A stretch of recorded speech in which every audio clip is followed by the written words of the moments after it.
सुहृन्मित्रार्युदासीन मध्यस्थद्वेष्य बन्धुषु साधुष्वपि च पापेषु समबुद्धिर्विशिष्यते। जो पुरुष सुहृद, मित्र, वैरी, उदासीन, मध्यस्थ, द्वेषी और बंधु गुणों में तथा धर्मात्माओं में और पापियों में भी समान भाव वाला है, वह अति श्रेष्ठ है।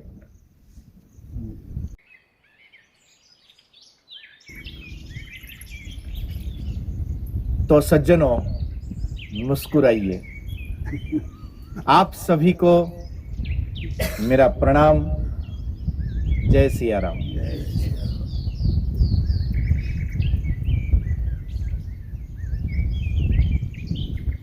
कन्या गुरुकुल के लाभार्थ मानवता मिशन द्वारा आयोजित इस आत्म संयम चिंतन सत्र में आप सभी का स्वागत है।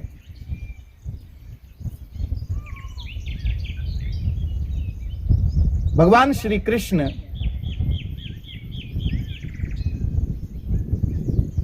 जीवन में सफलता के उच्चतम शिखर तक की यात्रा करने के लिए एक सुख, एक अबाधित सुख को प्राप्त करने के लिए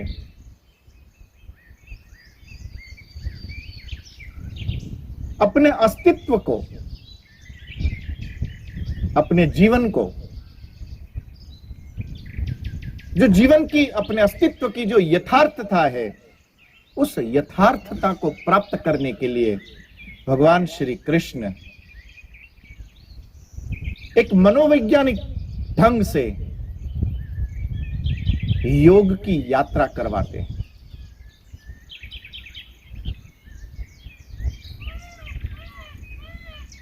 पूज्यपाद योगाचार्य नथुराम शर्मा जी के एक किताब में, योग दर्शन का नाम उस किताब में लिखा है कि जिस योगी ने, जिस साधक ने आसन, प्राणायाम आदि के उचित अभ्यास पूर्वक जिसने अपने मन पर नियंत्रण प्राप्त कर लिया है, जिसने अपनी वृत्तियों पर नियंत्रण प्राप्त कर लिया है, ऐसा आत्मनियंत्रित व्यक्ति, ऐसा आत्मज्ञानी व्यक्ति साक्षी भाव को, समत्व भाव को प्राप्त हो सकता है।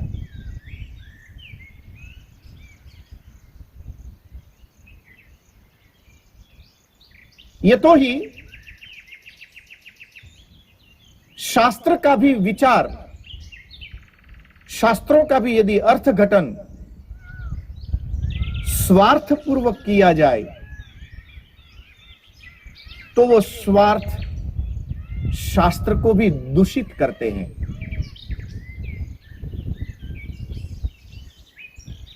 शास्त्र का मनन करना, शास्त्रों का चिंतन करना, स्वाध्याय करना, इसका अर्थ यह हुआ कि व्यक्ति समत्व बुद्धि पूर्वक उस यात्रा को पूर्ण कर सके।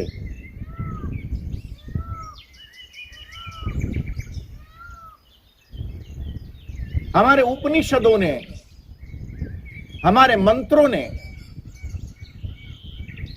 जिस सुख की, जिस व्यापकता की, जिस आनंद की, जीवन के यथार्थ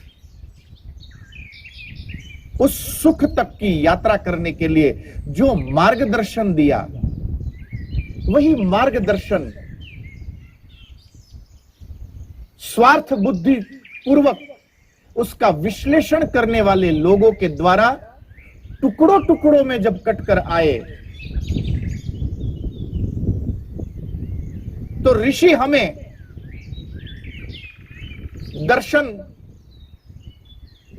कुछ और दिशा में ले जाते हैं, किंतु ऋषि का यह दर्शन हमारे लिए अशुभ की यात्रा बन जाता है। और यहीं से भीतर एक द्वैत भाव पैदा होता है। जैसे अरे भाई, पूजा का समय हो गया, अब थोड़ा दीपक जला दो। इतने में दूसरा पंडित बोलेगा, हैं, जलाते हैं क्या? यहां जलाने बैठे हो? बोलो, दीपक प्रज्वलित कर दो। अब इस महाविद्वान को कौन समझाए कि संस्कृत के ज्वलित शब्द से हिंदी का शब्द बना जला दो। इस ज्वलित शब्द के आगे एक और उपसर्ग लगा दिया, प्रज्वलित, प्रकर्षेण, बड़े ध्यानपूर्वक नियंत्रित होकर जलाने की प्रक्रिया को संस्कृत में कहते हैं प्रज्वलित करना।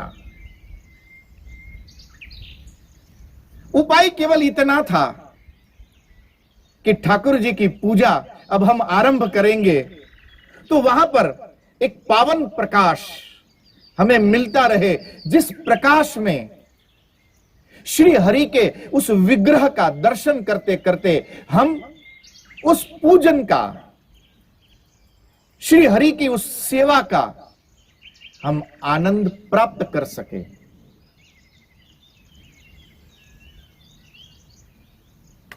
इस हेतु को लेकर एक दीपक प्रज्वलित करने का एक विधान। हर चीज विधि नहीं होती है। बहुत सारी बातें तो इसलिए विधियों में आ जाती है क्योंकि उनके बगैर चले नहीं। ब्रह्म मुहूर्ते उत्थाय, ब्रह्म मुहूर्त में उठकर जो आपका सेवा का कक्ष है, उस सेवा के कक्ष में स्नान ध्यान आदि से निवृत्त होकर साधक को चाहिए कि वो हरि की सेवा के लिए, अपने ठाकुर की सेवा करने के लिए वहां पर वो उपस्थित हो जाएगा।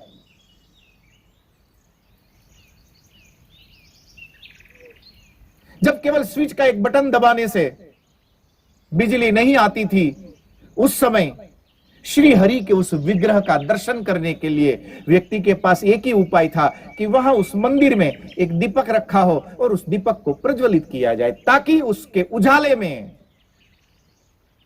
हमें ठाकुर के दर्शन हो सके, जिसका उद्देश्य केवल और केवल उजाला था। वहां पर व्यक्ति की इस दुर्भावनाओं ने, अपनी स्वार्थ बुद्धि ने, अपने अल्प ज्ञान ने उस व्यक्ति के उस उजाले को भी अंधेरे में परावर्तित कर दिया। ठीक उसी प्रकार जीवन के हर मौकों पर इस संसार में उजाला ही उजाला है, प्रकाश ही प्रकाश है, किंतु उस प्रकाश में व्यक्ति अंधकार का अनुभव करने लगता है।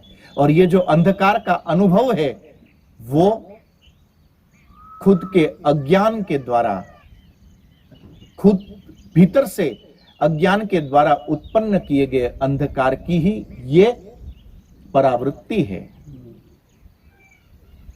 इस संसार में कोई किसी भी व्यक्ति को चाहते हुए भी सुखी नहीं कर सकता है, और इस संसार का कोई भी व्यक्ति चाहकर भी किसी को दुखी नहीं कर सकता है। भीतर की वासना सुख और दुख दोनों के बीच की ये प्रपंच को पैदा करती है। जिसने अपनी वासनाओं पर काबू पा लिया, अपने विवेक के द्वारा, अपने मनोनिग्रह के द्वारा, और इसीलिए शास्त्र ने कहा कि मनः एव मनुष्याणाम कारणम बंध मोक्षयोः बद्धस्तु विषयासक्तः मुक्तम निर्विषयम मनः। बादलों से भी परे कोई एक बहुत बड़ा नगर होगा और उस नगर में मैं पुण्य करके योगारूढ़ होकर यात्रा करता हुआ जाऊंगा और उस दरवाजे को खोलूंगा और उस दरवाजे को खोलने के बाद मुझे वैकुंठ मिले। ये सब सपने हैं। श्री कृष्ण कहते हैं कि बद्धस्तु विषयासक्तः मुक्तम निर्विषयम मनः। जो वासनाओं से परे होकर जो साक्षी भाव को उपलब्ध हो सका, साधुष्वपि च पापेषु समबुद्धिर विशिष्यते। शुभता और अशुभता के दोनों के आकर्षण और अपाकर्षण के बीच में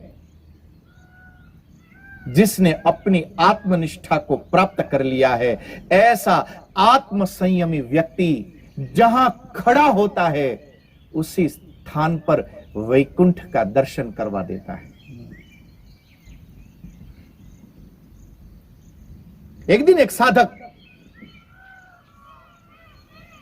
उसको पता चला श्रावण मास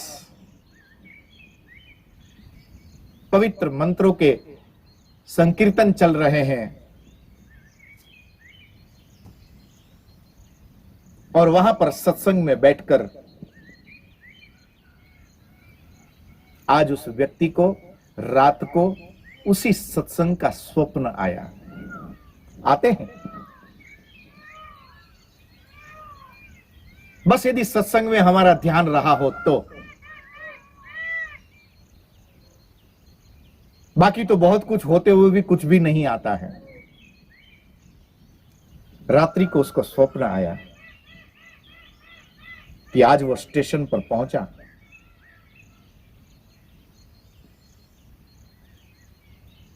और उस स्टेशन पर स्वर्ग की एक ट्रेन खड़ी थी। सब बैठ रहे थे तो वो भी बैठ गया। सारी सुख सुविधाएं सब कुछ उस ट्रेन में उपलब्ध थी। यात्रा प्रारंभ हुई, कब यात्रा समाप्त हो गई पता ही न लगा और यात्रा पहुंची सीधी जहां पर वो रुकी तो बहुत बड़ा प्लेटफॉर्म, बहुत बड़ा स्टेशन था। चारों ओर उजाला, सारी सुख सुविधाएं, सब कुछ वहां था।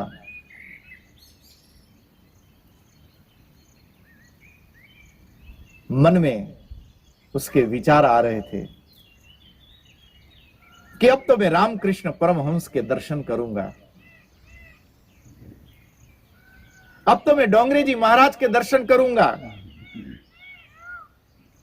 अब तो कृष्ण शंकर शास्त्री जी के दर्शन करूंगा, अब तो स्वामी सत्यमित्रानंद जी के दर्शन करूंगा, अब तो आचार्य शंकर, रामानुज, वल्लभाचार्य, इन सभी महानुभावों के दर्शन करूंगा, देवताओं के दर्शन करूंगा। बड़ी उतावला था वो। किंतु जैसे स्टेशन से उसने बाहर कदम रखा, बहुत गर्मी थी, बहुत ज्यादा धूप थी, धूल उड़ रही थी। ढूंढने से भी एक पौधा वहां दिखा नहीं। बड़ा हैरान, अरे ऐसा कैसा स्वर्ग, ऐसा कैसा वैकुंठ।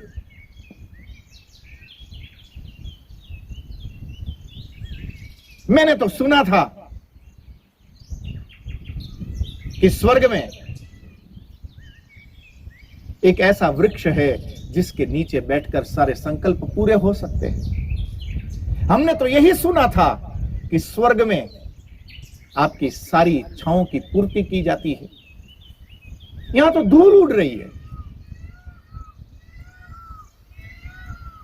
कोई दिखे नहीं। बहुत मेहनत करी तब एक व्यक्ति मिला, बड़ा हताश, निराश। उसके कंधे पर हाथ रखकर उसको पूछा कि भाई, मैंने तो सुना है कि यह वैकुंठ है। बोले एकदम ठीक सुना है, पर बोले मैंने तो वैकुंठ के बारे में कुछ और सुना था, और यहां जो मैं देख रहा हूं यह कुछ और है, तो यह भेद। बोले भेद नहीं है, जगह तो आप एकदम सही आए हो, यही वैकुंठ है। रही बात की जो आपने सुना था वो भी आपने सही सुना था, पर बोले यहां दिख। बोले वो भी दिख सकता है। बोले मैंने तो सोचा था कि मैं आदि गुरु शंकर के दर्शन करते हुए, उनकी रचनाओं का स्मरण करते हुए परम पद का अनुभव कर सकूंगा कि चिदानंद रूप शिवोहम शिवोहम के सूत्र को आज इस वक्त मैं चरितार्थ कर सकूंगा। पर यहां तो वो मुस्कुराया। बोले इन महापुरुषों को मिलना है? बोले हां। बोले अभी अभी वो यात्रा पे गए हैं। बोले कहां? बोले कि नरक के कुछ लोगों का बड़ा मन था कि एक बार दर्शन हो जाए। नरक के लोग भी चाहते हैं कि महापुरुषों के दर्शन हो। ऐसा मत समझो कि केवल पुण्यात्मा लोग ही चाहते हो कि महापुरुषों के दर्शन हो। महाराज बहुत बार तो ऐसा होता है कि दिए तले ही अंधेरा रह जाता है, बाकी पूरा जगत उजाले से भर जाता है। इसलिए ये ठेकेदारी केवल पुण्यात्माओं की ही है, ऐसा नहीं है। साधु स्वपिच पापेशु समबुद्धिर विशिष्यते, इस समबुद्धि की घोषणा करने वाले भगवान कृष्ण नरक के कुछ लोगों के आमंत्रण पर सबको लेकर वहां गए हैं। बड़ा आश्चर्य में पड़ गया कि भगवान भी कभी नरक में जाते हैं क्या? बड़ी उत्सुकता हुई। उसने स्टेशन पर वापस आकर स्टेशन मास्टर से पूछा कि क्या मैं नरक भी जा सकता हूं? तो बोले वैकुंठ आने के बाद व्यक्ति जहां जाना चाहे जा सकता है। बताओ आपको कहां जाना है, अभी आपके लिए व्यवस्था करता हूं। बोले नरक जाना है। तुरंत एक गाड़ी आई, उसमें बैठा, सीधा पहुंचा नरक पर। बैंड बाजे बज रहे हैं, चारों ओर हरियाली छाई हुई है, शीतल मंद सुगंधित हवा बह रही है। एक प्रसन्नता, एक आनंद अणु अणु में जहां व्याप्त है। एक यात्रा निकली हुई है और उस यात्रा में उसने दर्शन किए इन सभी साधु पुरुषों के, देवताओं के, श्री हरि के। दूर दर्शन करके खड़ा रहा, अपने सदगुरु के दर्शन किए। अब रहा न गया, सदगुरु के पास जाकर दो हाथ जोड़कर रोने लगा। बोले गुरुदेव बड़ी भ्रांति है। बोले क्या भ्रांति है? बोले मैंने तो सोचा था कि ये सारा आनंद जो मैं अभी यहां देख रहा हूं, ये आनंद तो वैकुंठ में उपलब्ध होता है, किंतु ये सदगुरु मुस्कुराए और कहा कि बेटा जगह बहुत सही समझे हो, ये नरक ही है। पर बोले ये आनंद, बोले ये आनंद भी शाश्वत है, पूरा आनंद लो। पर बोले कैसे हो सकता है? तब सदगुरु ने उस शिष्य को प्रत्युत्तर दिया कि जहां पर कोई समबुद्धि वाला, जिसके विवेक जाग चुका है, ऐसा कोई योगी पुरुष, कोई महापुरुष, वो जहां पर उपस्थित हो जाता है, वहां पर वैकुंठ स्वतः आकर निवास करता है। कोई बादलों से परे कोई वैकुंठ बना हो, छोड़ो वो कल्पनाओं की बातें। भगवान श्री कृष्ण कहते हैं कि साधु स्वपिच दुष्टेषु समबुद्धिर विशिष्यते, जिसने समत्व को प्राप्त कर लिया, अब वो मुस्कुरा दे, वैकुंठ उसके लिए यहां नीचे उतर कर आ सकता है। इस वैकुंठ को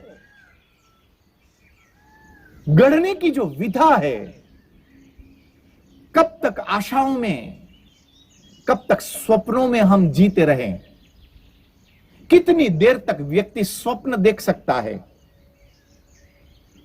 उन सारे स्वप्नों को देखने के बाद भी व्यक्ति को यथार्थ की धरातल पर उतरना ही पड़ता है। भले ही आप वैकुंठ के दर्शन के स्वप्न देखते रहो, किंतु यथार्थ में यदि वैकुंठ की यात्रा करनी है तो जागना पड़ेगा। वो यात्रा यथार्थ की करनी पड़ेगी, और उस यथार्थ की यात्रा अर्थात ये जागना केवल आंखों से, शरीरों से नहीं होता है। ये जागना भीतर के विवेक को जगाना है। समबुद्धिर विशिष्यते, जिसने समत्व को प्राप्त कर लिया। स्वाधु स्वपि दुष्टेषु, ये तो ही हमने अपना एक दृष्टिकोण बना लिया है कि इतने लोग अच्छे, जो व्यसन न करता हो, जो गालियां न बोलता हो, जो किसी का धन न छीनता हो, जो दूसरे को प्रताड़ित न करता हो, ये सब अच्छे। दूसरों की प्रताड़ना करने वाला, व्यसन करने वाला, अभद्र भाषा बोलने वाला, दूसरों को दुख पहुंचाने वाला, समस्याएं खड़ी करने वाला, इतने लोग बुरे। श्री कृष्ण कहते हैं कि मुस्कुरा दो। साधुष्वपि, ये अच्छे, चपापेशु, ये बुरे, जो दोनों के बीच में उस श्री हरि को, उस शाश्वत को जो देख सकने की क्षमता रखे, ऐसा आत्म संयमी समत्व को उपलब्ध हुआ व्यक्ति आनंद को प्राप्त कर सकता है। समबुद्धिर, ऐसा समता से उपलब्ध व्यक्ति योगारूढ़ होकर अपने लिए उसी समय वहां पर वैकुंठ का निर्माण कर सकता है। मुझे आपके उस वैकुंठ से भी कोई विरोध नहीं है जिसकी अभी मैंने बात करी। मिलो, अच्छा है, पर कितनी मजेदार बात है जो छोटी छोटी बातों पर अपने बच्चों को, अपने परिवार के लोगों को, अपने संसार, अपने समाज के लोगों को बातों बातों पर प्रताड़ित करने वाला, नीचा दिखाने की प्रवृत्तियों में सतत लगा हुआ व्यक्ति एकाध कथा में बैठकर, एकाध सत्संग में बैठकर, किसी मंदिर के दर्शन करके वो भला मुक्ति के स्वप्न देखे जिसने खुद ने बोए बंधन के बीज। वो चाहता है कि मैं मुक्ति के वृक्ष के नीचे बैठकर उस मुक्ति की छांव को उपलब्ध हो जाऊं। महाराज, ऐसा कभी संभव नहीं है। समबुद्धिर विशिष्यते का अर्थ है कि यदि आप मुक्त होना चाहते हो तो अभी से, इसी वक्त से अपने लिए मुक्ति के बीज बोना आप ही को प्रारंभ करना पड़ेगा। मुक्ति की यात्रा मैं करना चाहूं और मेरी मुक्ति के लिए कोई दूसरे लोग अपनी अपनी तरफ से कोई व्यवस्था करे, ये कोई व्यवस्था नहीं है। ये मन को, मन की वृत्तियों को सहलाते हुए पाप की ओर प्रेरित करने वाली एक विधा है कि तू तो पाप कर।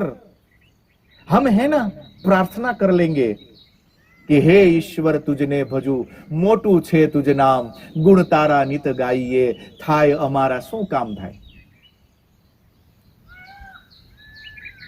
साधु स्वपिच पापेशु, दोष बुद्धि और गुणग्राहिता दोनों के बीच में जिसने अपना समन्वय साध लिया हो, ऐसा समन्वयदर्शी, ऐसा समत्व बुद्धि वाला व्यक्ति समबुद्धिर विशिष्यते। श्री कृष्ण कहते हैं कि जिसने ऐसी निष्ठा को पा लिया, ऐसा व्यक्ति जहां उपलब्ध हो जाए वहीं पर वैकुंठ का आनंद उपलब्ध होता है। एक ऐसा कल्पवृक्ष है वो व्यक्ति कि उसके होने भर मात्र से हमें एक आनंद, एक शांति, एक प्रसन्नता, एक जिसको कह नहीं सकते हैं, जिसका वर्णन करना तो मुश्किल होता है, किंतु ऐसे महापुरुषों के सानिध्य में जब हम जाते हैं तब मन को बड़ी सांत्वना मिलती है। जिस समय किसी महापुरुष के सन्निधि में बैठकर मन को सांत्वना मिले, मन के भीतर एक नए उजाले का अनुभव होता रहे, मन के भीतर यदि आनंद का एक क्षण उत्पन्न हो सके तो समझना कि वो कोई व्यक्ति नहीं, कोई एक कल्प वृक्ष है जिसने अपने लिए मुक्ति के बीज बोए हैं। स्वकर्मणा त्वमभ्यर्च्य सिद्धिम विन्दन्ति मानव। व्यक्ति अपने ही द्वारा स्थापित कर्मों के माध्यम से अपने लिए सुख और दुख को उपलब्ध होता है। नहीं कोई कहो सुख दुख कर दाता। इस संसार में कोई व्यक्ति दूसरों के लिए सुख या दुख उत्पन्न नहीं कर सकता है। इसलिए साधु स्वपिच पापेषु समबुद्धिर विशिष्यते। जो हमने श्रेष्ठतम उदाहरण अपने लिए तैयार कर रखे हैं, एक हमारी सभ्यता है। अब किसी को गुड मॉर्निंग बोलो, अच्छी सुबह, तो वो भी एक आपका शिष्टाचार हो सकता है। और आप किसी को ये बोलो, अरे महाराज जयराम जी की, ये आपका जयराम जी की, वो भी एक प्रकार का शिष्टाचार ही है। सभ्यताएं बदले, स्थान बदले, तो शिष्टाचार की ये व्याख्याएं बदलती जाती है।